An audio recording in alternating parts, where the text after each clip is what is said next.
अधिक महिन्यामध्ये पंढरपूरमध्ये भाविकांची गर्दी होताना दिसत आहे. खरं तर गर्दी होत असताना प्रत्येक भाविक हा आपल्या आपल्या सोयीच्या मार्गाने येत असतो. सोयीच्या मार्गाने येत असताना काही आपले 4 चाकी वाहनं घेऊन येतात. ते आपण आता सीएनजी पंपावरती आहे. सीएनजी पंपाचा पंढरपुरामध्ये तुटवडा होताना दिसत आहे.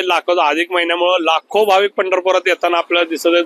खरं तर लाखो भाविक येत असताना पंढरपुरामध्ये या भाविकांच्या सुविधेसाठी फक्त 2च सीएनजी पंप उपलब्ध आहेत आणि या 2 सीएनजी पंपावरती दिवसांना फक्त एक अशा 2च गाड्या पंढरपुरात येतात. परंतु लाखो भाविक येत असताना हजारोच्या संख्येने काही गाड्या येतात. आपण पाहू शकतो की साधारण 2 किलोमीटरच्या आसपास सीएनजी पंपावरती गाड्यांची लाईन आपल्याला दिसत आहे.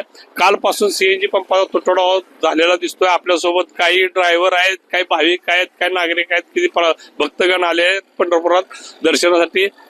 कधीपासून आलाय तुम्ही? 3 वाजता. रात्री 3 वाजता आलो आम्ही. 3 वाजता आलाय. कुठलं गाव तुमचं? संभाजीनगर पाचवड. कधी आला होता? लाईनला कधी लागला? रात्री 3ला. काय सांगसाल? काय मागणी काय आहे तुमची?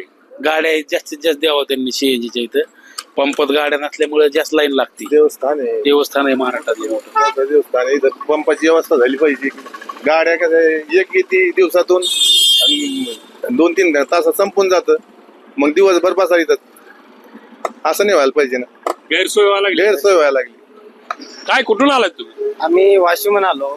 याच्यात काहीतरी सीएनजीचा वाढ झाली पाहिजे अशी मागणी आहे. आता आम्ही 5 वाजल्यापासून, कोणी 3 वाजल्यापासून, कोणी लवकरपासूनच लाईन मध्ये आहे. पण जसं आता पंढरपूरमध्ये गर्दी आहे तशाप्रमाणे यांनी बी थोड्याफार गाड्या वाढवल्या तर यांना पण काहीतरी सोयीस्कर होईल अशा हेतून. फक्त आता आम्ही सकाळपासून थांबलो. तात्काळ नाश्ता नाही, चहा पाणी नाही, काय नाही, असेच हालतात. याच्यात काहीतरी तोडगा निघला पाहिजे ही आमची अपेक्षा आहे.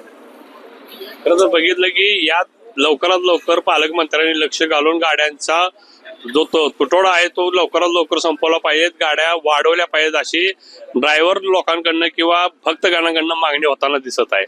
पंढरपुरातून जगदीश डांगे, LS मराठी.